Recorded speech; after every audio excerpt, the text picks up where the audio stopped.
జీవితంలో ఒడిదుడుకులు వస్తూనే ఉంటాయి. అనుకూల ప్రతికూల సమయాలు వచ్చిపోతూనే ఉంటాయి.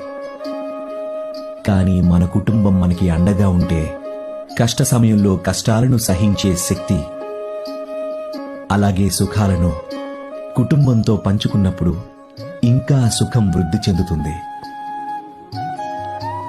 ఏ సమయంలో కుటుంబంలోని వారంతా తమ వ్యక్తిగత భయాలు, తమ స్వార్థం, తమ యొక్క పదవీ వ్యామోహాన్ని త్యజించి తమ కుటుంబం, అలాగే తమ కుటుంబం పట్ల తమ కర్తవ్యాలను నిర్వర్తిస్తారో